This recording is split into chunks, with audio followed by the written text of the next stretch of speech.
네, 시청자 여러분 안녕하십니까. 6월 13일 토요 랭킹쇼 오늘도 힘차게 출발합니다. 천은미 이대목동병원 호흡기내과 교수 최영일 시사평론가 나오셨습니다. 어서 오세요. 안녕하십니까. 먼저 이 시간 한 랭킹 첫 번째부터 보시겠습니다.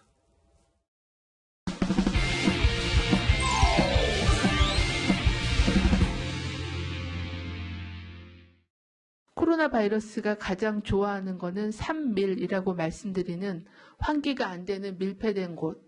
많은 사람들이 밀집하게 모여서 1m 이내에 밀접한 접촉을 하는 것입니다. 가장 싫어하는 거는 아마 마스크 착용과 손 씻기일 겁니다.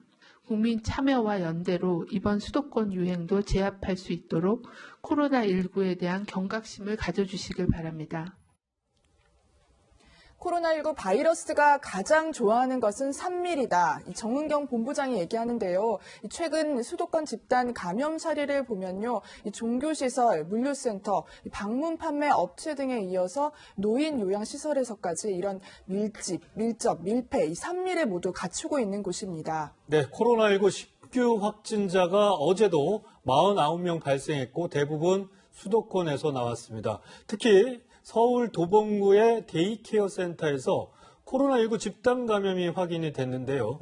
최영일 평론가님, 네. 데이케어 센터가 어떤 곳인지 좀 궁금하네요. 네네. 지금 N차 감염 계속되고 있는데 네. 이 광명의 한 어르신 보호 센터가 감염 확진이 돼서 네. 전체 폐쇄됐을 때 언론에 이런 얘기가 나왔어요. 이게 일종의 노인 유치원이라고 보면 된다. 네.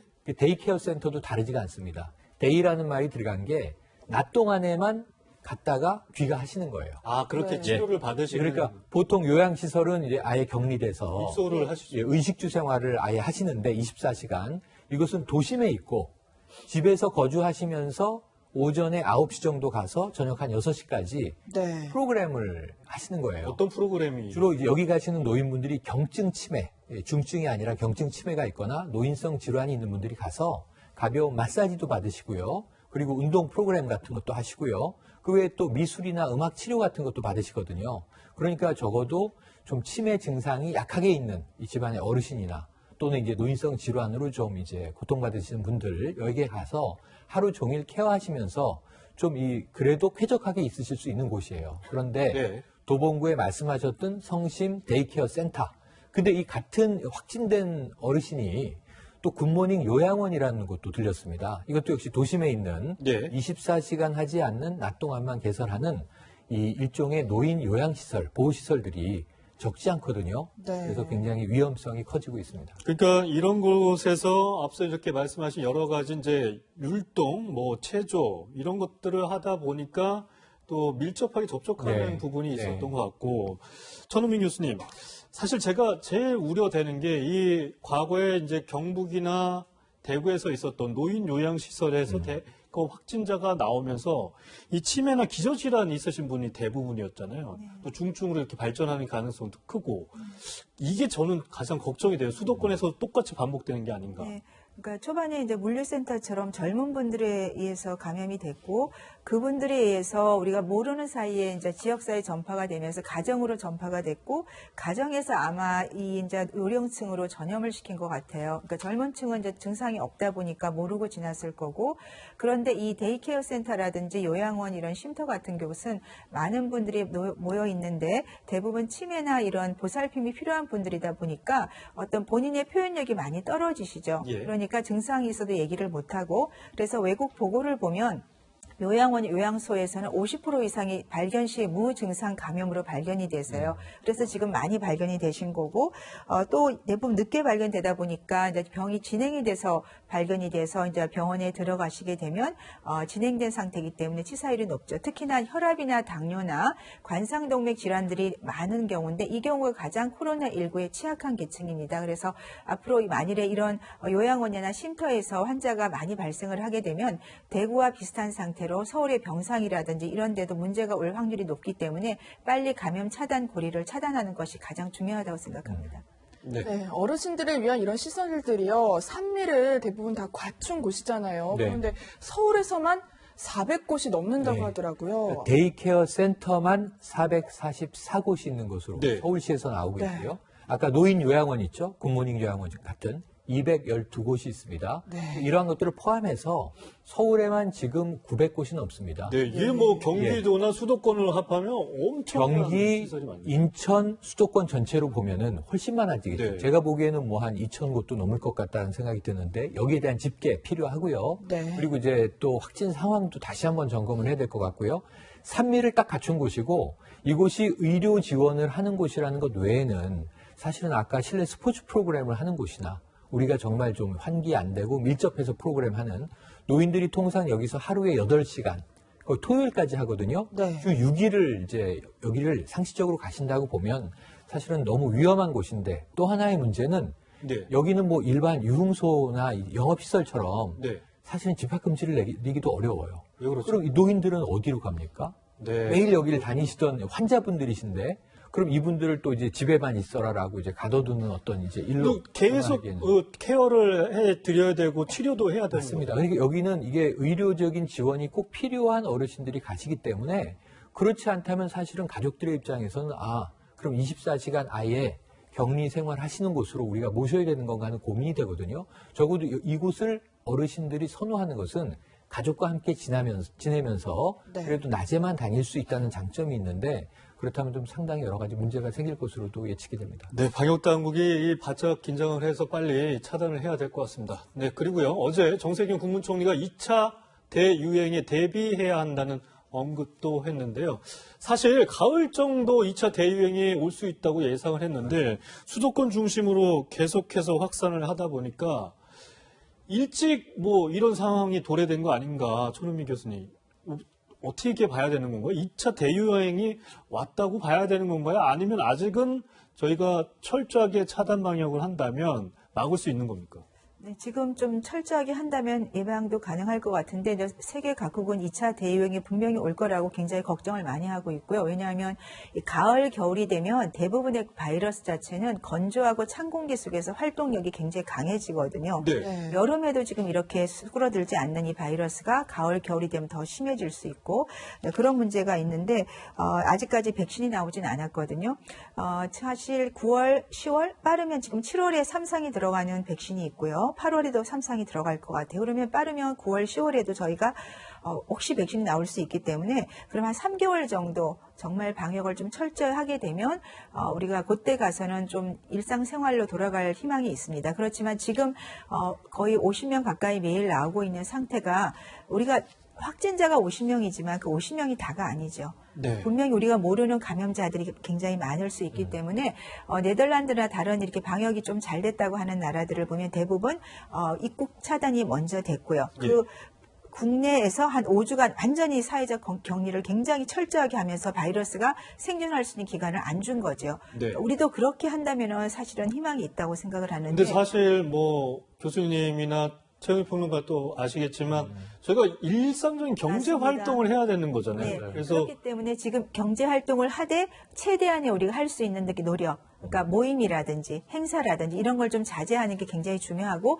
그리고 오늘도 보고가 나왔지만 마스크가 정말 중요하다. 이제 뭐 독일에서 이렇게 나왔더라고요. 근데 예. 정말 마스크가 중요하거든요. 그러니까 마스크 철저히 해야 되는데 더우니까 요새 가끔 보시면 아마 턱에다 걸치는 분도 많고 네. 어떤 경우는 이제 안 쓰고 엘리베이터 타는 경우도 간혹 봤어요. 그래서 그런 게 사실은 굉장히 사소하지만 본인도 모르게 감염을 시킬 수 있기 때문에 마스크 착용에 대해서는 조금 더 국민들이 철저히 해주시고 그리고 모임 같은 것도 조금 자제하고 여름에 휴가를 가야겠지만 올 여름에는 조금 그런 점에 대해서도 조금 한번 고려를 해보시는 것도 도움이 되지 않을까 생각합니다. 네, 알겠습니다. 네. 코로나19 검사와 관련된 부분 짚어보려고 하는데요. 최초 검사에서 음성을 받았다가 이 재검에서 양성이 나와서 이 놀이공원 폐쇄 등 뭐 학교도 중지하고 이제 큰 혼란을 빚었던 이 고3 학생 사례입니다. 방역 당국이요. 최종으로 이제 가짜 양성 이렇게 결론을 지었거든요. 이 방역 당국은 검사 키트의 문제는 아닌 것이다라고 이렇게 얘기를 하는데요. 천 교수님 어떻게 이런 결과가 나올 수 있는지 사실 파장이 굉장히 컸거든요. 그 공원 같은 네. 경우에 뭐 사실상 손님이 많이 줄었다고 하더라고요. 네, 우리가 이제 위양성, 그러니까 이 PCR이라고 하는 이 검사는 사실은 그 바이러스의 특이 유전자를 검사하는 거기 때문에 특이도라고 해서 없는 것이 없게 나오는 거는 거의 100%에 가까울 때는 정확하게 나오거든요. 그래서 이분이 처음에 한 번 양성이 나왔기 때문에 초반에는 양성일 가능이 높다고 했기 때문에 이제 전부 다 검사를 시행을 했는데 네. 연속해서 음성이 나왔고 또 하나는 이 학생이 25일 날 5월 25일 날 증상이 나타났다가 검사한 게 6월 5일인가 검사를 네. 했죠. 그러면 그 사이고 지금 마지막까지 검사한 거로 기간을 봐서 거의 2주가 넘었기 때문에 항체 검사에서 음성이 나왔다고 들었어요. 네. 네. 항체는 보통 2주가 되면 항체가 형성이 되고요. 이 바이러스 특징을 이제 많이들 연구를 하다 보니까 이 바이러스가 증상이 나타나기 3일 전부터 증상이 나타나는 일주일 전, 그러니까 총 증상 후에 8일이 되면 네. 바이러스가 검출이 돼도 감염을 안 시킨다. 세포를 감염을 시킬 수 없다는 보고가 있어요. 예. 그 말은 바이러스가 있더라도 타인에게 전염이 안 될 확률이 높다는 거죠. 그래서 이 학생이 그때 만일에 양성이었다고 하더라도 그 즈음에 롯데월드를 갔을 즈음에는 감염력이 없을 확률이 굉장히 높을 수도 있는데 네. 어떡하나 3번 이상 음성이 나왔고 항체 검사가 음성이 나왔다면 이 학생은 없는 걸로 보는 것이 맞을 것 같습니다. 네. 네, 조금 혼란스럽기는 하는데요.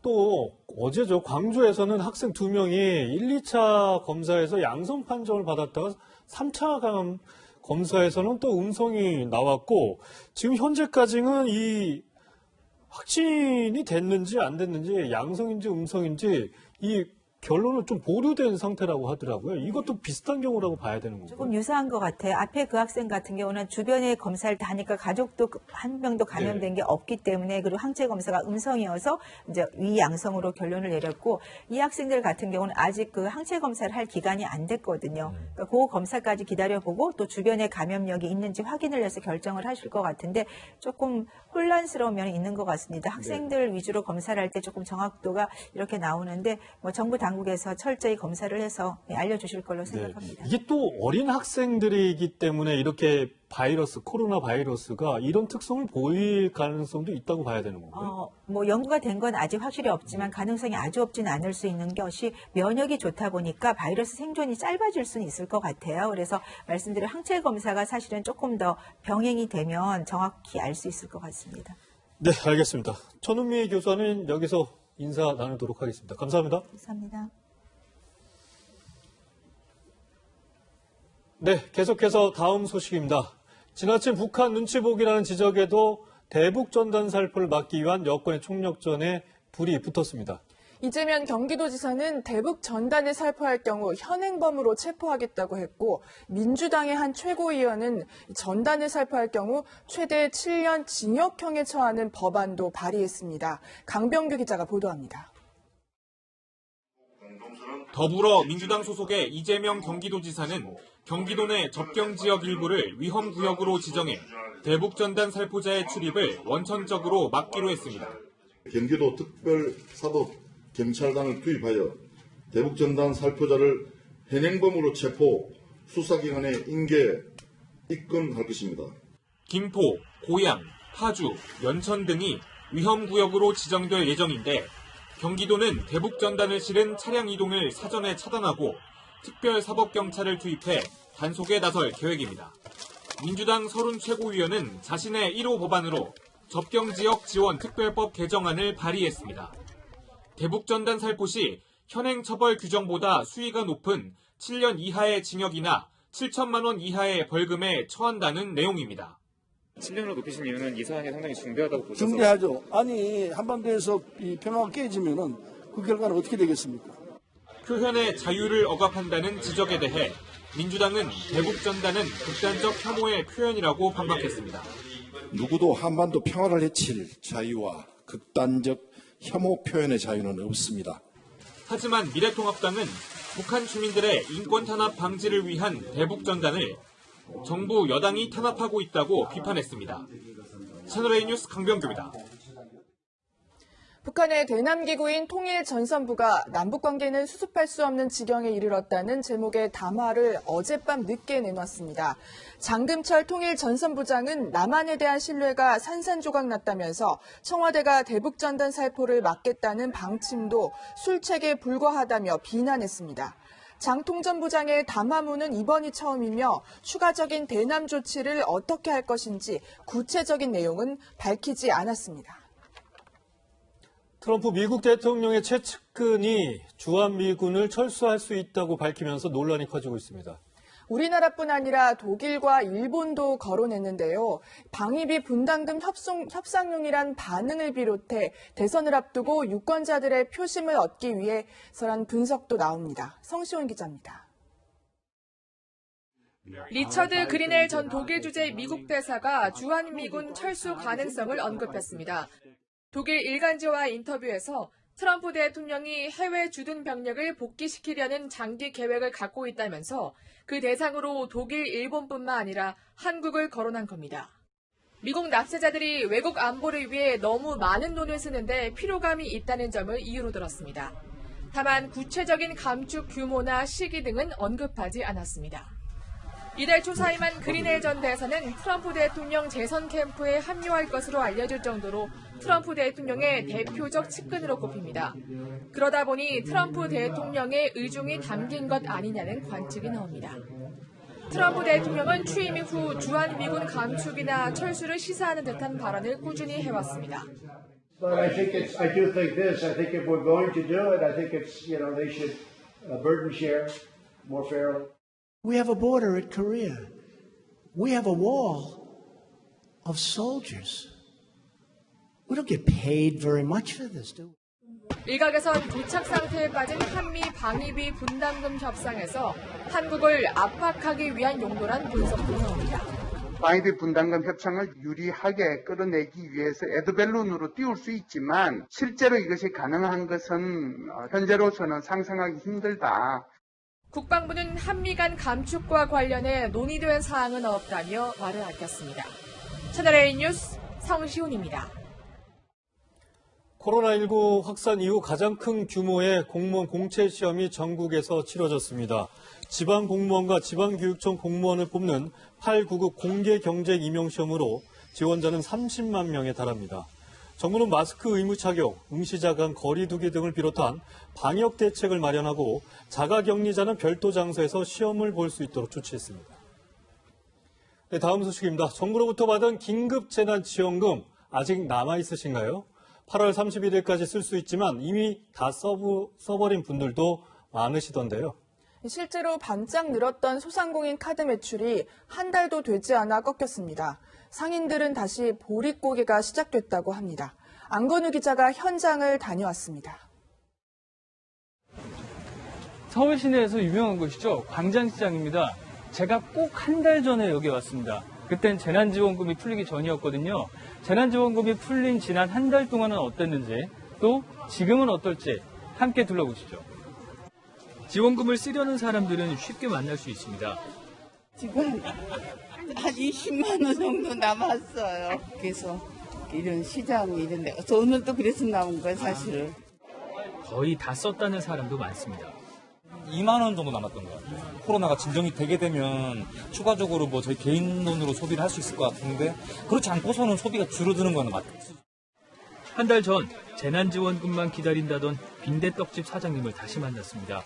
지난달 매출은 반짝 올랐지만 손님들은 다시 알바진 지갑을 열지 않습니다. 어제는 그냥 놀다가 그냥 갔어요. 솔직히 직원들 인건비도 못 빼고 울다시피 하고 간 거지. 평일이라고 해도 오후면 사람들이 상당히 붐비는 곳이었거든요. 그런데 보시는 것처럼 한산합니다. 수도권에서 확진자가 속출하면서 시장을 찾는 사람들의 발길도 끊겼습니다. 그 이태원 터지기 전에는 조금 손님이 조금 나오는 듯 했는데 여기저기 터지다 보니까 요새 이 서울시라가 많이 환자들이 늘다 보니까 손님이 많이 안 오는 것 같아요. 지난해 소상공인 평균 매출을 100으로 가정하고 계산해봤습니다. 재난지원금이 풀린 5월 둘째 주부터 매출이 반짝 올랐습니다. 하지만 지원금을 거의 소진한 데다 코로나19가 다시 확산세를 보이자 6월엔 오히려 지난해보다 못한 수준으로 뚝 떨어졌습니다. 재정 건전성을 해치지 않는 범위 안에서 2차 재난지원금을 준비해야 한다는 의견도 나옵니다. 건전성이 지금 너무 빠르게 안 좋아지고 있기 때문에 쓰지 않았던 예산도 사실 좀 찾아서 하면은 어느 정도 더 재원은 마련할 수 있지 않을까 이런 생각이 들어요. 곧 다가올 휴가철이 대목이 아닌 보릿고개로 변해버린 현실. 상인들은 여름이 두렵습니다. 나라에서 그렇게 해주는 것도 한도가 있을 건데 아니 이거 어떻게 할까 모르겠어요. 여름 날 일이 걱정이에요. 채널A 뉴스 안건우입니다. 네, 공포스러운 묻지마 폭행에서 시민을 지켜야 할 경찰이 황당하게 대응을 했습니다. 서울 동작구에서 일어난 묻지마 폭행 사건의 피해 여성이 신변 보호를 요청하자 경찰이 또 당하면 신고하라고 말한 겁니다. 최주연 기자의 단독 보도입니다. 골목길을 뛰어내려온 30대 남성이 마주오던 피해자를 무차별 폭행합니다. 아무런 행동과 말이 오고 가지 않았던 걸어가고 있었는데 갑자기 뛰어와서 때렸어요. 갑작스러운 묻지마 폭행은 오가는 사람이 많았던 퇴근 시간, 이 피해자 집 앞에서 발생했습니다. 길을 따라 달아난 남성은 또 다른 여성을 연이어 폭행했습니다. 여성 2명에게 묻지마 폭행을 가한 30대 남성 A씨는 뒤쫓아온 경찰에 곧장 붙잡혔습니다.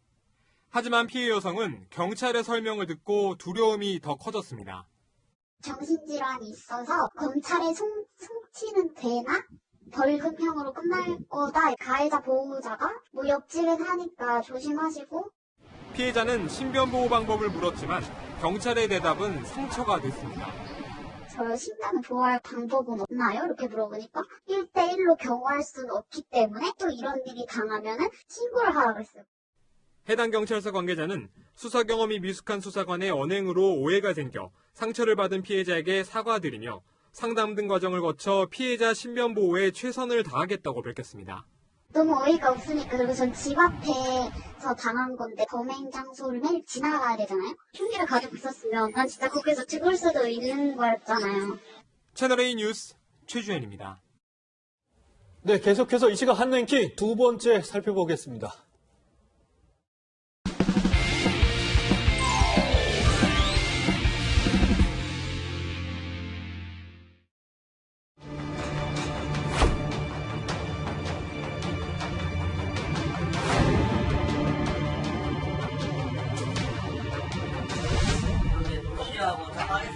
같이 했는데 따뜻하더라고. 그러고 있다가 친구가 화장실 들어간 사이에 파게티만 들고 나갔어요.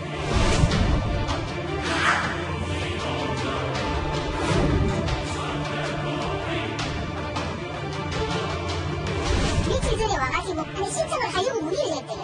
수납장려금은 지금 지급하면 안 된다 하는 건 없는데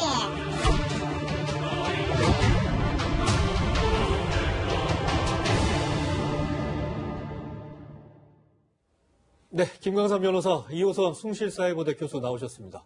안녕하세요. 안녕하세요.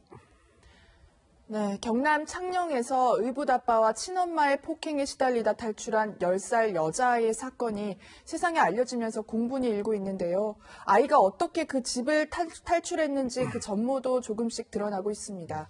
네, 먼저 조금 전에 들어온 관련 속보부터 살펴보겠습니다. 피해 아동의 의붓아빠에 대해서 체포영장이 발부가 돼서 지금 이 의붓아빠 체포가 돼서 연행이 됐다고요, 김광삼 변호사님.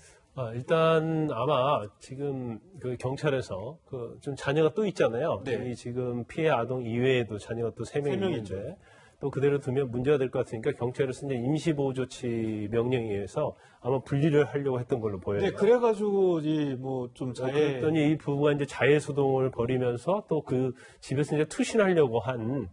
그렇기 때문에 굉장히 유급한 상황이었죠. 그래서 경찰 입장에서는 아마 그런 것 같아요. 특히 의붓아빠에 대해서는 만약에 이렇게 일단 조사를 해서 영장을 청구하려면 시간이 좀 걸리거든요. 그래서 의붓아빠를 그냥 불러서 조사하게 되면 불구 상태에서 좀 문제가 생길 여지가 있다. 그리고 이 사안 자체가 굉장히 중대하기 때문에 아마 경찰에서는 일단 신병을 확보한 다음에 이제 조사하려고 한 것으로 보입니다. 그래야지 체포영장을 발부받았고 체포영장에서 체포로 돼야지 어떤 신체적인 제한을 가할 수 있거든요. 그래서 어떤 본인이 자해를 한다랄지 아니면 도망갈 염려가 있기 때문에 체포영장을 발부받아서 신병을 확보하지 않았나 싶습니다. 네, 사실 그렇게 자해 소동 이후에 경찰에 의해서 강제 입원을 한 상태였고 오늘 이제 퇴원을 하는 동시에 체포가 된 것으로 지금 파악이 되고 있는데요.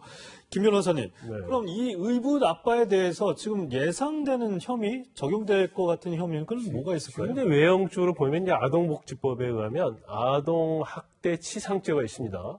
죄를 아동 학대에서 이제 상해를 입힌 거고, 그다음에 이제 보면 뭐 손이랄지 이런 데 굉장히 화상을 입었다고 그래요. 그래서 좀 부어있기 때문에 본인에게 어떤 신체적 불구랄지 아니면 뭐 생명의 위험이 있었더랄지 그렇게 판단이 되면 아동학대 중상해죄가 또 적용이 될 수 네. 있습니다. 그래서 지금 사실 형량 자체가 그렇게 무겁지 않아요. 아동학대 중상해죄는 3년 이상밖에 되지 않고, 단지 아동학대 치상죄로 가면 또 이건 형량이 5년 이하밖에 되지 않아요. 그래서 이 법을 개정을 해서 더 중하게 처벌해야 한다. 그리고 개정안이 이미 발의가 됐다고 그럽니다. 그래서 사실 아동학대 치사죄에 대해서는, 그러니까 아동이 사망한 경우에 있어서는 5년 이상 무기징역이 될 수가 있는데, 네.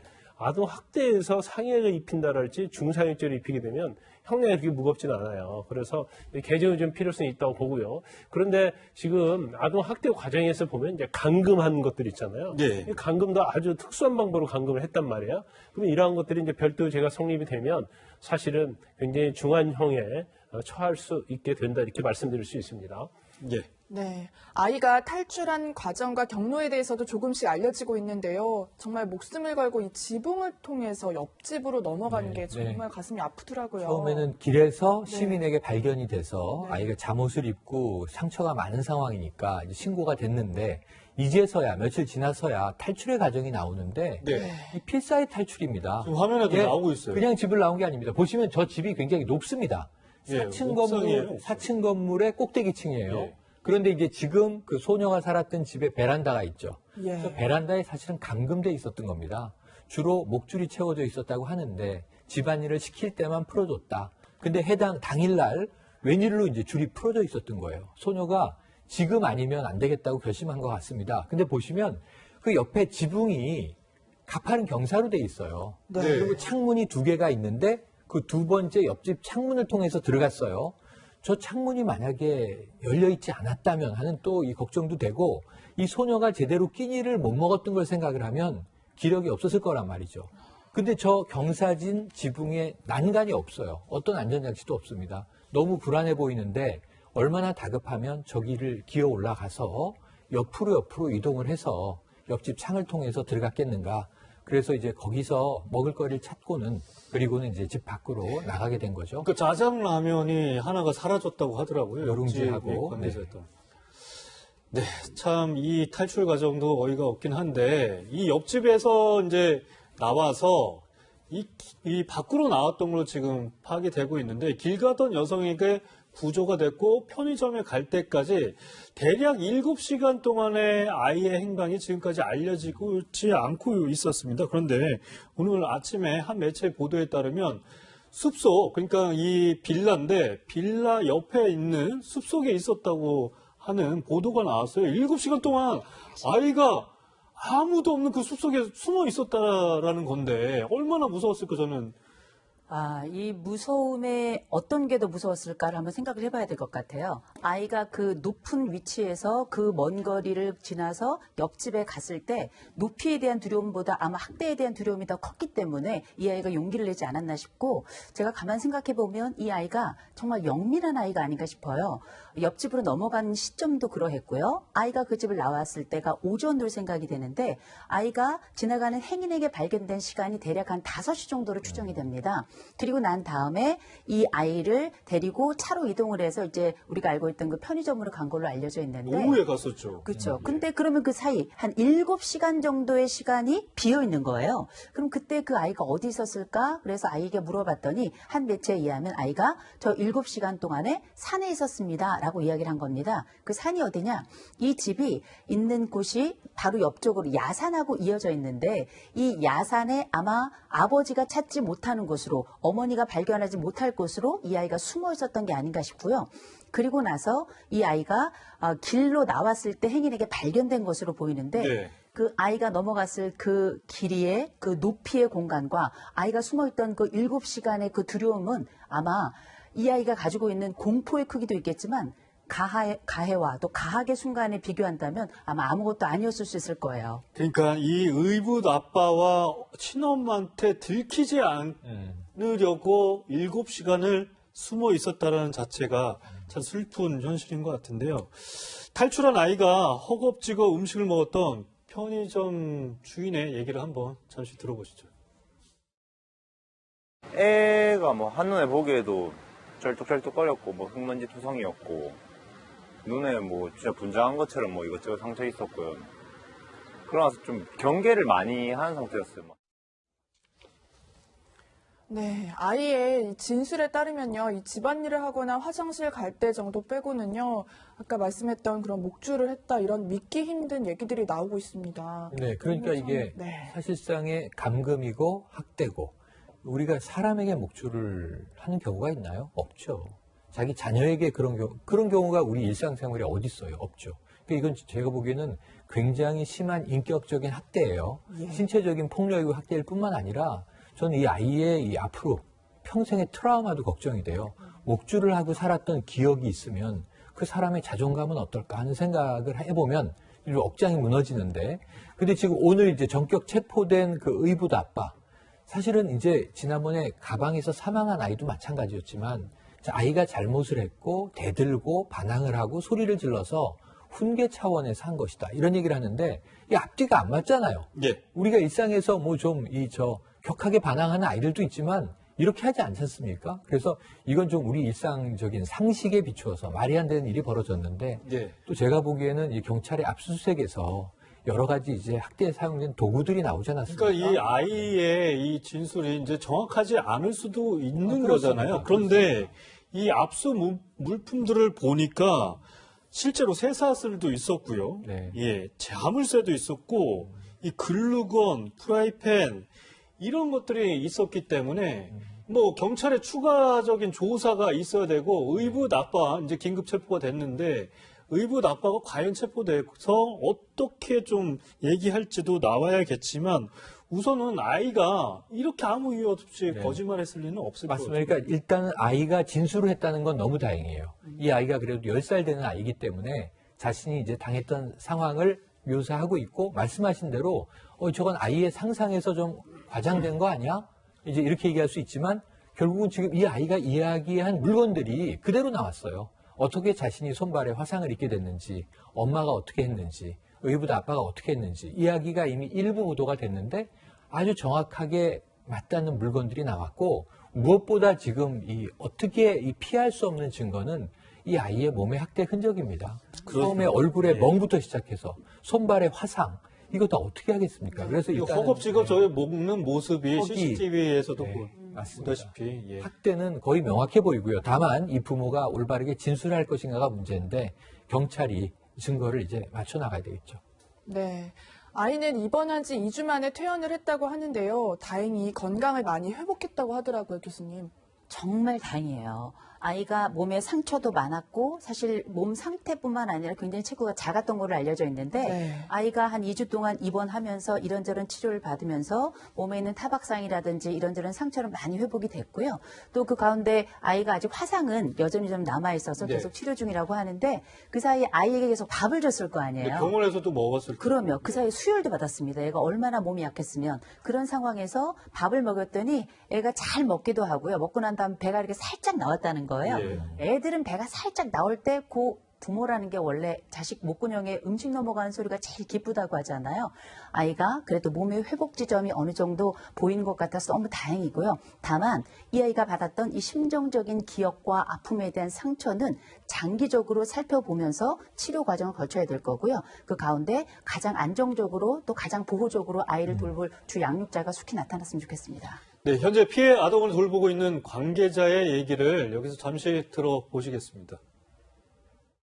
인사성도 밝고 제가 생각했던 것보다는 피하라고 아주 잘해주고 부침성도 있어서 한편으로는 아팠고 한편으로는 놓이는 그런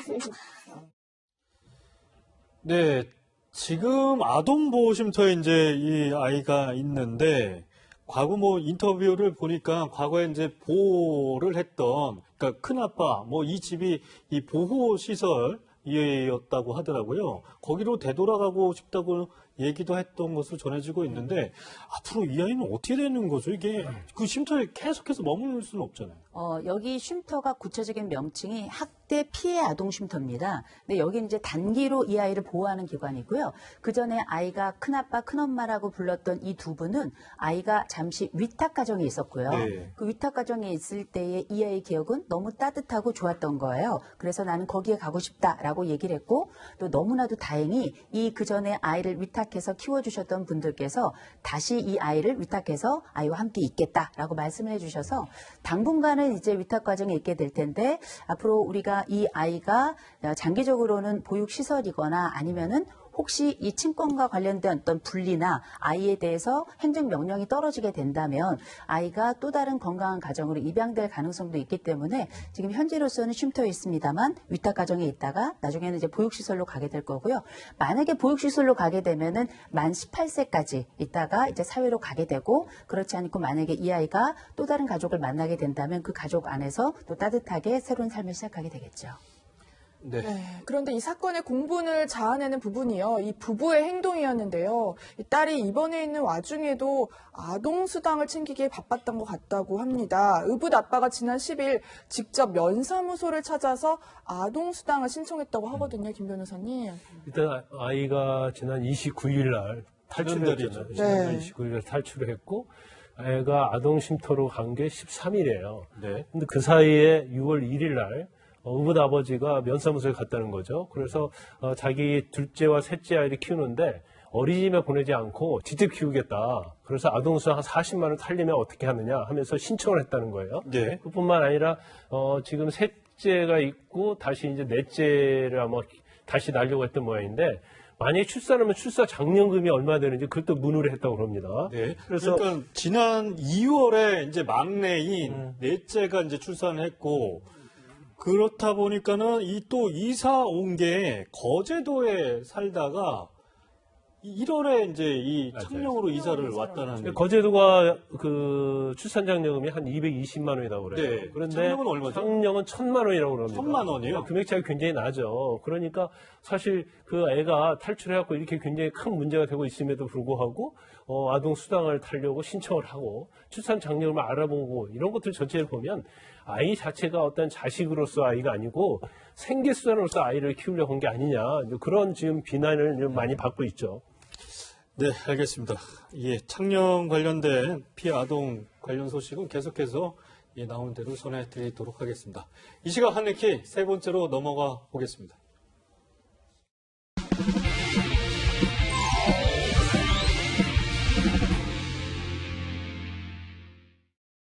화장실로 끌고 들어가 문을 잠고 CCTV를 세 차례 있나 없나 확인하고 아주 너 오늘 죽어버려가며 모자를 벗겨 때리기 시작했습니다. 경비 소매를 땡겨 소매가 찢어졌습니다. 저 한마디도 못하고 그냥 서서 당했습니다.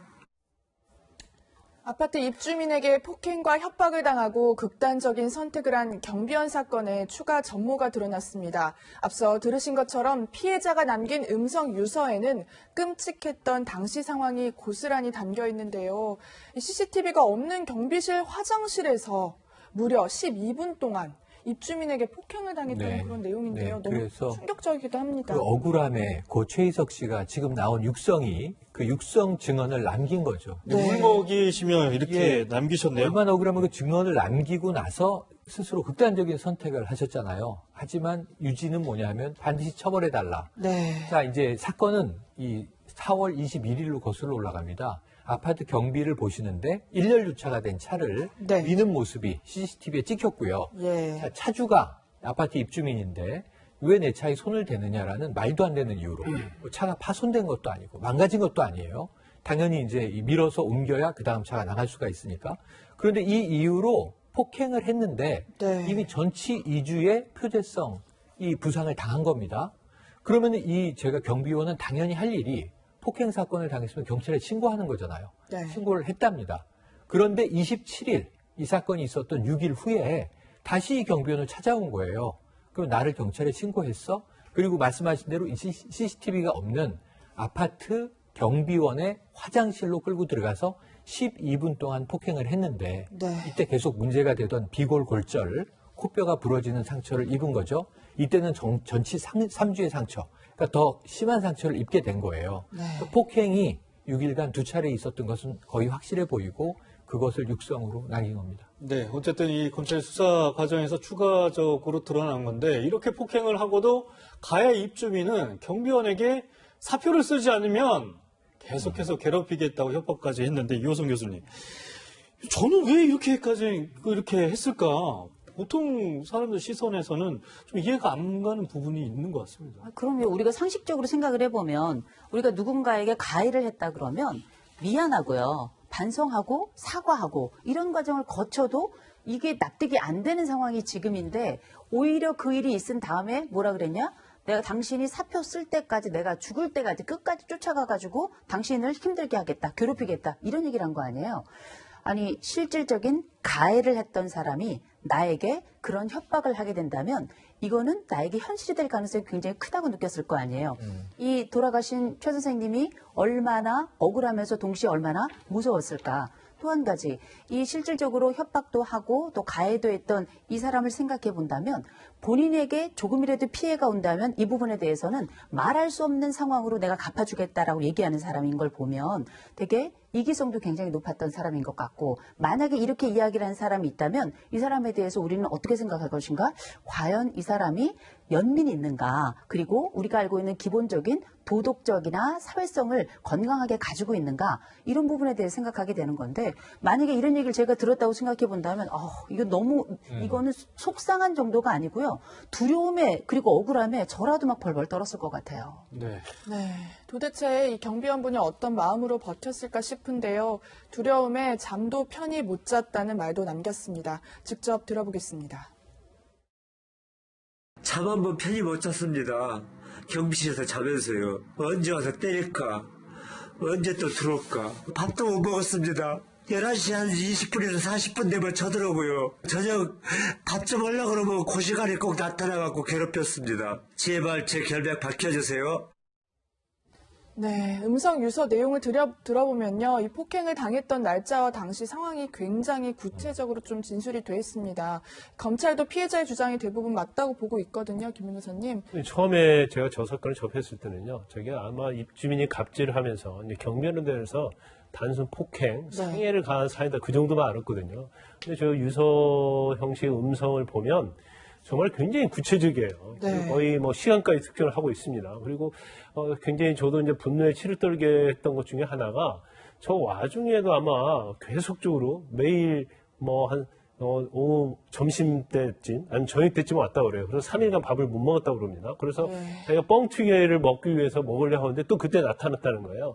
그때 나타났던 폭행하고 이제 협박을 가했다는 거죠. 그래서 그 내용 전체적으로 보면 처음에 시작 때부터 끝까지 어떤 굉장히 구체적입니다. 그렇기 때문에 그 사실 자체만 가지고 또 이제 CCTV를 보면 이분이 하신 말씀하고 CCTV와 동선 이런 게 다 일치를 하거든요. 그러면 결과적으로 이분의 말씀 자체가 진실이고 신빙성이 있다 이렇게 볼 수밖에 없어요. 그래서 아마 영장을 청구했고 법원에서 영장을 발부한 것으로 보입니다. 네, 검찰이 뭐 수사를 마치 이제 구속 기소를 했는데 혐의가 무려 7개입니다. 그런데 그 중에 좀 보니까 제가 특이한 게 무고 혐의가 좀 있더라고요. 김 변호사님. 이 무고 혐의는 왜 들어가 있는 거죠? 처음에 이제 무고 혐의에 대해서 의아했었는데 이 사람이 그 폭행이나 협박을 하고 감금한 거에 그치지 않고요.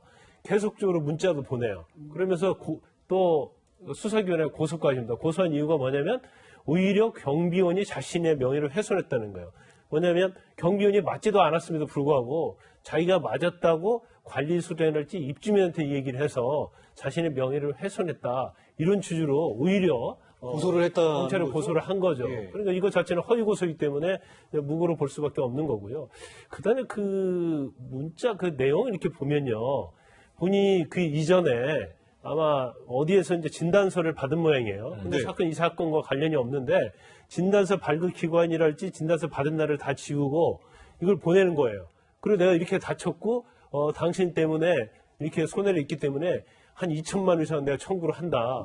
그러면 이분 입장에서는 사실은 경비원 그만두는 거에 대해서 경제적으로 엄청 압박감을 갖고 있잖아요. 너무 억울하지 않겠습니까? 그렇죠. 그런데 2천만 원까지 청구한다고 하니까 본인 입장에서 이건 한급불능이라는 상태를 생각한 것 같아요. 내 힘으로 이건 어쩔 수가 없다. 그래서 결국 이러한 것들이 종합적으로 경비원으로 하여금, 이분으로 하여금 극단적 선택에 이르게 한 것이 아닌가. 그래서 일반적인 범죄와는 굉장히 이 가해자의 죄질이 무거우면서도 죄질이 아주 불량하다 이렇게 봅니다. 네.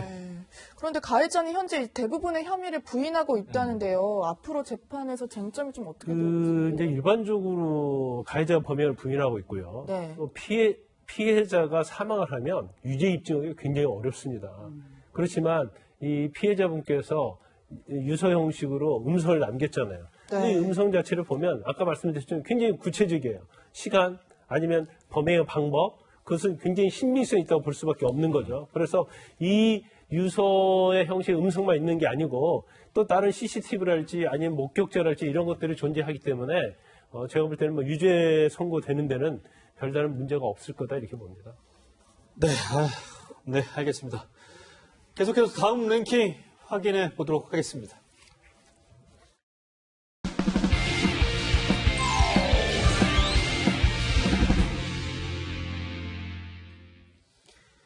네, 지난 11일이죠. 청와대 국민청원 게시판에 공군 병사가 부모 재력으로 특혜를 누리고 있다. 황제 군생활을 한다는 청와대 국민청원에 글이 올라왔는데요. 한 사병이 부사관에게 빨래 심부름을 시킨다. 외출증 없이 밖에 나간다. 이런 내용이 있었어요. 최영일 평론가님. 제가 이걸 유심히 봤습니다. 예. 엊그제거든요. 엊그제 나온 네. 속보인데 제가 공군 출신이에요. 네. 그래서 저는 거꾸로 봤어요. 부사관이 사병에게 간부가 이제 사병에게. 예, 빨래 심부름을 시켰다더라. 요즘 장군도 이런 거 시키면 안 되죠. 개인적인 일. 이걸 우리가 갑질이라고 부르죠. 네. 최근에 공관병 갑질로 정말 이제 크게 혼난 장성들도 있습니다. 이제 이런 상황인데 부사관이 사병에게 또 갑질했나 보다. 그러면서 이러면 안 되지. 그리고 기사를 보고 깜짝 거꾸로 해요. 계급이 거꾸로 해요. 군대에서 가장 있어서는 안 되고 있을 수 없는 게 하극상인데 아니 병사가 지금 병사가 뭐 일병인지 상병인지 병장인지 모릅니다만 부사관에게 상급자입니다. 네. 빨래 심부름을 시켰다. 그 다음에 이제 오히려 역으로 지금 하극상 갑질을 했다. 심지어는 외출증을 끊지 않고 영외 부대 밖으로 나가서 돌아다니고 사적인 볼일을 봤다더라. 심지어는 사병이 1인실을 쓴다더라. 그러니까요. 이게 1인실은 장교도 이제 간신히 1인실, 2인실을 쓰는 경우가 있지. 사병이 내무관 생활을 하잖아요. 네. 그래서 이러한 내용이 이 국민청원 게시판에 올라왔다는 이야기를 듣고 저는 이거 장난이겠지 하는 생각을 했는데 잘못된 줄 알았어요. 이게 사실이면 깜짝 놀랄 일이고 적어도 우리나라 이 남성들의 대다수가 군복무를 하는데요. 듣도 보도 못한 일이 벌어진 거죠. 네. 네. 사실 병사가 1인 생활관을 사용한다 이런 내용 저도 정말 들어본 적이 없는데요. 공군 측에서는요 몇 가지 질환이 있었고 또 열이 나서 배려를 해줬다 이러는데요. 그렇다고 해도 생활관을 혼자서 쓸 수 있을까요? 네. 그렇다면 저는 아주 간단하게 병원으로 입원시키면 됩니다. 네. 군내 병원도 있고요. 예. 군 병원이 상황이 안 되면 군 밖의 병원으로 입원시키는 경우도 있어요. 만약 몸이 안 좋고 건강 이상이 있고 아팠다면 진단서를 끊어가지고 입원시키는 게 최선으로 가장 공식적으로 깔끔한데 아프다고 1인실을 주는 경우 좀 못 봤습니다. 그리고 이제 물론 저는 좀 한 30년 전 군대니까 네. 힘든 시절이라고 치고 최근에는 군 생활이 많이 좋아진 건 사실이에요. 그래도 1인실은 안 주죠, 사병한테. 일시적으로는 모르겠어요. 제가 하루 이틀 정말 아파서 정말 사랑하는 마음으로 병사를 하루 이틀 좀 방에서 쉬어라. 그랬다면 모르지만 이게 지속됐다면 문제가 있는 것이다. 이렇게 언급할 수 있겠습니다. 네. 사실 뭐 이게 청와대 게시판에 올라와서 사실이 아니라면 이게 공개도 되지 않았을 텐데 지금 공군에서 구체적으로 사실관계를 좀 파악하고 있습니다. 이호성 교수님. 그 아드님 계시지 않으신가요? 저도 주변에 이렇게 군복무가 가능한가라는 생각이 들기도 하고요. 저는 군 미필이에요. 네. 예. 요새 여군도 많습니다만 저는 뭐 여군을 가지 않았습니다만 실제 생각해 보면 군인이 어떤 사람인가, 내가 나라를 위해서 목숨을 바치겠다고 직업으로 선언한 사람들이에요. 그런데 이 군인들이 가지고 있는 가장 중요한 거는 신분사회는 아니나 그 안은 계급사회거든요. 그래서 철저한 계급을 통해 가지고 중요한 건 갑과 을의 관계가 아니라 어떻게 원활하게 나라를 지키고 이 구조를 건강하게 잘 유지해서 위기의 상황에 대처할 것인가. 이게 군인들이 가지고 있는 굉장히 중요한 거고 거기에 따라서 그 규칙과 구조에 맞춰서 내가 직업 군인으로 선택을 하는 건데 이런 구조가 완전히 무너져 버린다면 누가 충성하고 누가 헌신하겠어요. 구조가 이런 충성과 헌신을 만들어내는 건데 저는 이번 얘기를 듣고 제가 군대에 가지 않았음에도 불구하고 이거는 뭔가. 근데 이게 글을 올린 분이 20년 동안 이 군복무를 부사관이라는 거예요. 청와대 게시판에 올라가면 누군지 막 요새는 얼마나 빠르겠어요. 알려질 수도 있을 거예요. 그런데 너무 어이가 없는 거예요. 군에서 이렇게 올린다는 것 자체가 스스로 되게 이 위험인가 책임을 질 걸 각오하고 올렸다는 거 아니겠습니까? 그럼요. 그러니까 이게 이분이 20년 군 생활을 그냥 다 걸고 한 겁니다. 그리고 이건 있어서도 안 되는 이야기고 이건 반드시 달라져야 되고 반드시 밝혀져야 되는 일이라고 생각을 했으니 사명감을 가지고 저는 했다고 생각하고요. 이게 유지가 됐을 때 주변의 분들을 다 알았을 텐데 얼마나 다리 풀리겠어요. 이거 뭐 총들 힘이나 생겼겠습니까? 저는 이 부분에 용기를 내신 건 좀 너무 잘하신 일이라고 생각해요. 네. 네, 또 이 청와대 청원에 따르면요, 해당 부대에서 이 문제의 병사가 아버지가 모 대기업의 회장이다 이런 얘기도 있었다라는 그런 얘기가 돌았나 봐요. 그 청원에 이제 모 대기업 회장이라고 네. 이렇게 썼는데 아마 이제 그 자세히는 모른 것 같아요. 왜냐하면 저렇게 대우를 특혜를 받을 정도 되면 뭔가 있는데 아마 내부에서 소문이 대기업 회장이 자녀다 이런 말이 있었던 걸로 보입니다. 그런데 지금 언론에 나오는 것은 큰 기업의 부회장 정도라고 금융그룹의 부회장 아들로 파악이 되고 그런데 있네요. 이제 부회장이라 할지라도 되게 보면 가족 어떤 기업일 수 있잖아요. 그러면 부회장이라도 회장 못지않는 여기 보니까 계열사가 한 수십 개 되는 것 같습니다. 네네네. 그렇기 때문에 이제 그런 영향력을 미친 것이 아닌가 이분은 이제 이런 문제를 제기하고 있는 거죠. 참, 이 공군이 현재 이 제보 내용이 사실인지 이제 파악하기 위해 감찰에 이제 착수했다고 하는데 이게 뭐 아예 근거 없는 얘기는 아닌 걸로 지금 공군도 얘기를 하고 있습니다. 김관사 변호사님, 이게 사실로 밝혀지면 어떻게 되는 거예요? 이제 공군은 감사를 정말 철저히 해야 하고요. 이제 감사 내용에 따른 결과가 무엇인가에 따라 좀 달라질 것 같아요. 그러면 우리가 그냥 상식적으로 보면 뭔가 이 병사를 돌봐주는 뒷배가 있다고 볼 수 있잖아요. 그럼 뒷배가 있다 하더라도 아무리 이 병사의 아버지와 그다음에 재력이 좋다 하더라도 그냥 봐주겠습니까? 뭔가 결탁이 있었겠죠. 그럼 결탁의 어떤 가장 큰 문제점은 뭐 돈과 관련될 수 있고 만약 관련이 돼 있다고 하면 그건 뇌물과 관련이 될 수 있고요. 그다음에 지금 청원 내용 중에 하나 보면 국군 수도통합병원이 오후 5시 반에 문 닫는데요. 근데 외출증을 저녁 9시 반까지 끊어준다는 거죠. 그러면 외출증 끊는 과정에서도 허위 공문서 작성이랄지 그런 부분이 문제가 될 수 있고, 그 다음에 뭐 근무지를 이탈했으면 이제 탄력 이런 부분들, 그 다음에 지금 부사관들이 물심부름, 뭐 식사심부름, 빨래 같은 거 했다고 그러잖아요. 그럼 이런 거에 대해서는 본인이 자진해서 했겠습니까? 아니면 뒷배를 봐준 상사의 지시해서 했겠죠. 그러면 이런 부분은 직권남용이나 강요, 아주 뭐 조사만 철저히 하면 적용할 죄명은 굉장히 많습니다. 네, 알겠습니다.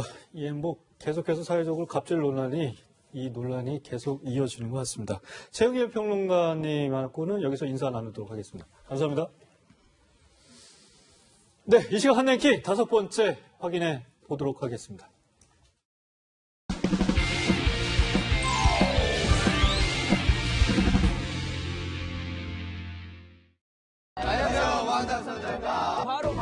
바로 방탄소년단의 7번째 생일 파티가 열리는 날입니다.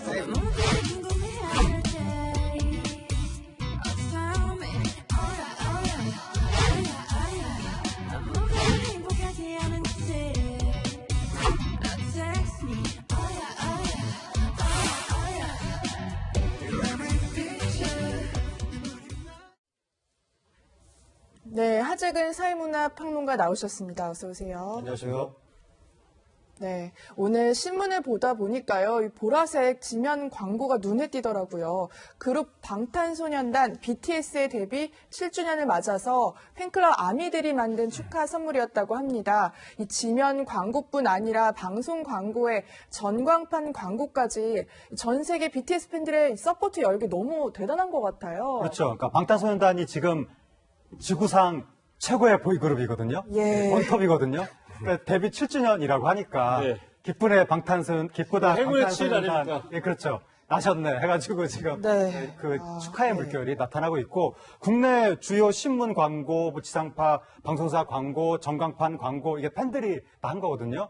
일본 도쿄 같은데 전광판 광고도 실렸고 중국 팬들이 서울 시내 한 17km 정도 되는 도로를 그 방탄소년단 멤버 B 씨가 있거든요. 네. B 로드로 만들겠다고 그 배너를 쫙 걸겠다고 네. 좀 그런 축하 계획도 지금 발표했고 트위터가 전 세계에서 서비스하는 글로벌 회사잖아요. 예. 네. 트위터 본사에서 방탄소년단 데뷔 7주년 기념 이모지도 만들어서 발표했고 근데 이게 좀 좀 아쉬운 것이 예. 이게 코로나19만 아니었으면 세계 곳곳에서 엄청난 네. 군중 집회 같은 게 아마 열렸을 텐데 코로나19에도 불구하고 이 정도면 어마어마한 그렇죠. 거 아닙니까? 그래서 지금 팬들이 모일 수가 없으니까 인터넷을 통해서 언택트 축하 지금 행렬이 지구촌에 나타나고 있습니다. 네, 데뷔 7년 만에 전 세계가 열광하는 아이돌로 성장을 했는데요. 방탄소년단이 세운 신기록은 일일이 뭐 셀 수가 없을 정도인데 사실 코로나19 사태로 인해서 이 여러 가지 활동 제약이 많을 텐데 BTS는 새로운 시도를 통해서 또 돌파를 하는 점이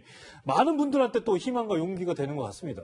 지금 정기 콘서트를 못하게 됐잖아요. 원래 투어를 해야 되는데. 월드 투어. 예, 그래서 예. 월드 투어를 못하니까 내일 오후 6시에 방방콘이라고 해서 집에서 방에서 하는 콘서트다라고 해서 인터넷. 방방콘이군요, 그래서. 예, 그래서 이제 그 언택트 인터넷을 통해서 관람을 하는 것인데 유료 공연입니다. 얼마예요, 가격이? 예? 가격이 얼마인지는 제가 모르겠는데 어쨌든 그 지금 공연 시장이 완전히 붕괴됐거든요. 그래서 인터넷을 통해서 또 다른 어떤 비즈니스 모델을 만들 수가 있지 않겠느냐. 그 부분이 좀 주목을 받고 있는 것이고 네. 정말 안타까운 게 방탄소년단 월드 투어하면 세계 최고 투어 중에 하나거든요.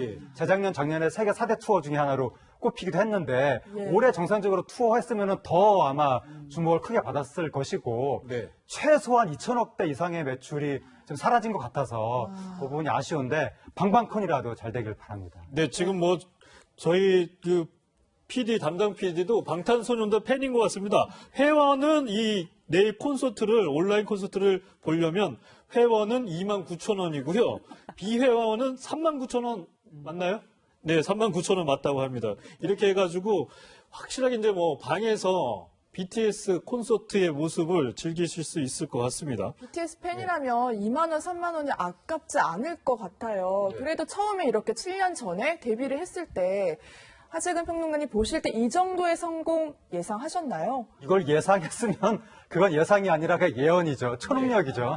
이게 한국인이 이런 정도로 전 세계에서 인기를 끌 거라고는 이건 상상을 못했던 거고 과거에 그 뭐 레이프 가렛, 뉴키즈 온 더 블럭 이런 세계 최고 아이돌 팝스타의 그 이 대열에 낀 거거든요. 감히 또 비틀즈하고도 이제 비교를 하고 비틀즈도 이제 처음에 데뷔할 당시에는 아이돌이었기 때문에 그 당시 팬덤하고 우리가 비교하는 게 아니라 뭐 BBC 막 이런 데서 비교를 지금 하고 있는 거고 이게 그 우리나라에서 레이프 가렛 뉴키즈 온 더 블럭 왔을 때 우리나라 청소년들이 너무 열광하니까 사회 문제가 됐었거든요.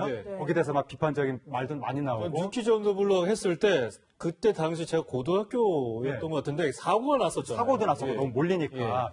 그런데 그 현상을 한국인 그룹을 보겠다고 세계 곳곳에서 서양 사람들이 그 현상을 지금 만들고 있는 거예요. 근데 이 인기 비결에는 역시 이 유튜브라는 영상 매체가 있는 거 아닐까 싶기도 하거든요. 지금 또 뭐 내일 콘서트도 있지만 그것도 그렇게 보시는지. 유튜브가 굉장히 중요하게 역할을 했죠. 유튜브가 아니었으면 우리나라에 이런 팀이 있다는 걸 외국인이 어떻게 알았겠습니까? 유튜브가 그 통로 역할을 해준 것이고. 근데 아무리 통로가 있어도 콘텐츠가 안 좋으면 이게 제대로 알려질 수가 없었을 텐데 방탄소년단이 정말 압도적인 매력, 압도적인 실력, 압도적인 좋은 노래, 뮤직비디오 이런 걸로 무장을 했기 때문에 네. 유튜브 시대의 최고의 수혜자가 될 수 있었던 거죠. 하재근 평론가님 혹시 암이세요? 개인적으로 어디 뭐 팬클럽 활동을 하진 않습니다. 네, 알겠습니다. 꼭 아미처럼 이렇게 말씀을 하셔서. 네, 이우선 교수님도 뭐 한 말씀 해주셔야 될 것 같은데, 이게 뭐 BTS 어머니 팬들도 굉장히 많은 것 같아요. 아미, 실제로 아미에서도 이렇게 이 연세가 많으신 분들도 활동을 하시는 것 같기도 하고. 연세라니요. 연세라니요. 제가 암입니다. 네, 알겠습니다. 죄송합니다. 네. 흔히 이제 제가 자칭 암이 M이다 이렇게 얘기하는데요. 워낙에 BTS 곡들이 워낙에 좋기 때문에 젊은 층뿐만 아니라 이제 엄마들 모임도 어마어마하고요. 그리고 뭐 사실 뭐 다들 팬클럽 가입하신 분들은 아시겠지만 우리가 여러 그 아미 물품들 안 사보신 분들 아마 많지 않을 텐데 방방쇼 저도 내일 함께합니다. 네. 뭐 이미 티켓을 구입을 하셨나 보죠? 당연하죠. 네, 알겠습니다. 계속해서 연예가 소식을 좀 더 짚어보겠습니다. 이번 주 연예가 결혼 소식이 잇따랐습니다. 먼저 개성 있는 연기로 인기를 끌었던 배우 류승범 씨, 지금 프랑스 파리에서 지낸다고 하는데요. 외국인 여자친구와 결혼을 한다는 소식을 알려왔습니다. 네, 결혼 소식이 알려졌는데 10살 연하 화가하고 한다고 결혼을 그렇게 알려졌는데 크게 화제가 된 것이 그 여성, 10살 연하 여성의 국적이 슬로바키아인이라고 해서 우리랑 교류가 굉장히 잦은 나라는 아니잖아요. 네. 그러다 보니까 굉장히 화제가 됐고 유승범 씨가 이 여자친구를 통해서 내가 어떤 새로운 예술의 세계를 알게 됐다. 그렇게 얘기하면서 그동안 우리나라 팬들이 굉장히 걱정했던 게 유승범 씨 이제 안 돌아오는 거 아니냐. 네. 거의 휴대폰도 없이 자유인으로 세계를 돌아다닌다고 해서 완전히 이제 마음이 우리나라 연예계에서 떠난 거 아니냐. 걱정을 굉장히 많이 했었는데 지금 여자친구 만나고 결혼 발표하고 그 여자친구가 임신 중이라고 했거든요. 그런데 아버지도 될 텐데 그러면서 뭔가 더 활동을 열심히 해야 되겠다는 생각이 생겼는지 최근에 소속사랑 계약도 하고 SNS도 개설하고 차기작 검토에 들어갔다고 하거든요. 그래서 곧 유승범 씨의 모습을 볼 수 있게 될 것 같아서 이렇게 이 가장이 되면 또 이 가정을 또 꾸려야 되는 그런 또 책임감이 생겨서 그러신 것 같아요. 책임감 때문에 그런 것인지 그래가지고 팬들이 굉장히 지금 기대하고 있습니다. 네, 알겠습니다. 또 기쁜 소식 하나 더 있는데요. 동방신기 멤버 최강창민 씨도 결혼한다. 깜짝 결혼 발표를 했습니다. 팬들이 굉장히 축하하는 모습이에요. 네. 방탄소년단 전에 동방신기가 있었죠. 네, 그랬죠. 예. 동방신기 동아시아 최고의 아이돌로 건들면 큰일 나는 동방신기에 대해서 조금이라도 안 좋은 얘기를 방송에서 했다가는 저는 이제 매장될 각오를 해야 되는 팬들한테 엄청난 공격을 받는 어마어마한 인기 스타고 일본에서 동방신기 콘서트 한 번 하면 매출 1,000억대 이상이 나오는 엄청난 스타였는데 그 멤버 중에 처음으로 이번에 결혼 발표가 나온 거예요. 그래서 이제 팬들이 굉장히 민감하게 부정적으로 반응할 수도 있지만 이번에는 축하하는 목소리가 굉장히 크다고 하고 최강창민 씨가 스스로 SNS에 글을 올렸는데 교제 중인 여성분이 있습니다. 그분과 믿음과 신뢰를 주고받으며 좋은 관계로 지내왔고 자연스럽게 앞으로의 인생을 함께하고 싶다는 결심을 하게 됐습니다. 이렇게 글을 올렸는데 이게 참 팬들한테 예의를 지키는 모습이다, 스타로서 라고 하면서 뭔가 칭송의 목소리, 축하의 목소리 그런 게 나오고 있습니다. 네. 이 동방신기 1호 유부남 최강창민 씨의 결혼 축하드리고요. 또 이제 이런 축하 소식에서 또 안타까운 이별 소식들도 좀 전해지고 있습니다. 좀 유명했던 윤계상 씨와 이한희 씨 커플이 7년 동안 연애를 하다가 드디어 이제 결별을 했다는 소식이 들려왔어요. 근데 너무 다들 주변에서 안타까워 하더라고요, 오히려. 네, 좀 결혼하는 거 아니냐는 생각들을 많이 했었거든요. 그동안 뭐 싸웠다가 화해하고 뭐 싸웠다가 화해하고 그런 과정들이 있었다고 하는데 작년에도 혹시 뭐 헤어진 거 아니냐 그런 얘기가 나왔지만 이제 두 사람이 부인을 했었고 한 3개월쯤 전에도 이한희 씨 어떤 사적인 모임에 윤계상 씨가 같이 참여하는 이런 모습이 알려졌기 때문에 잘 되고 있나 보다 팬들이 그렇게 기대를 했었는데 이번에 이제 갑자기 헤어졌다 그런 소식이 나왔고 윤계상 씨가 두 사람이 같은 소속사였는데 헤어지면서 같은 소속사에 있으면 불편하니까 윤계상 씨가 소속사를 나온다고 그렇게 하는 것을 보면 확실하게 헤어진 게 맞는 것 같습니다. 그런데 아마 어떤 특별한 무슨 사유가 있어서 그것 때문에 뭐 의견이 안 맞아서 헤어지고 그런 건 아니고 그냥 오랜 동안 사귀면서 자연스럽게 뭔가 좀 서로 소원해진 것이 아닌가. 최근 들어서 스케줄이 바빠지면서 서로 얼굴 볼 일도 별로 없다 보니까 그냥 그렇게 좀 서로 멀어지게 됐다고 합니다. 네, 알겠습니다. 마지막으로 배우 송중기 씨의 이름이 실시간 검색어에 계속해서 올라와 있는데요. 배우 송중기 씨가 변호사와 교제 중이라는 이른바 지라시에 루머가 기사화됐었습니다. 이 송중기 씨의 소속사는 사실 무근이라는 입장과 함께 법적 조치를 경고를 했는데 하 평론가님, 네. 간단하게 어떻게 된 건지 좀 말씀을 해주시죠. 요즘에 휴대폰 메시지로 뭐 받은 걸 막 이런 식으로 돌아다니는 거 있잖아요. 네. 이른바 지라시. 네. 그게 돌았다는 거예요. 송중기 씨가 어느 여성 변호사와 사귄다 이런 식으로. 그래서 송중기 씨 측에서 아니다라고 이제 부인을 하면서 법적 대응하겠다. 최초 작성자, 유포자, 악의적인 비방을 일삼는 악플러. 법적 대응한다고 했으니까 이거 주의를 해야 되고, 많은 분들이 내가 작성자는 아니잖아. 네. 받은 걸 받았는데 다시 돌려보는 게 괜찮겠지 이렇게 생각하실 수 있는데, 여기 분명히 최초 작성자와 더불어 유포자한테도 법적 대응한다고 했기 때문에 주의하셔야 됩니다. 네, 사실 이런 부분 되게 민감할 수 있기 때문에 뭐 사실 무근이라는 내용을 다른 사람들한테 이렇게 전달하는 것만으로도 처벌을 받으실 수 있다는 점 명확하게 아셔야 될 것 같은데, 그런데 또 하나 논란이 됐던 부분이 강용석 변호사가 운영하는 뭐 한 유튜브 채널에서 루머에 휩싸인 해당 변호사의 사진과 신상을 공개해서 논란이 되고 있습니다. 김관선 변호사님.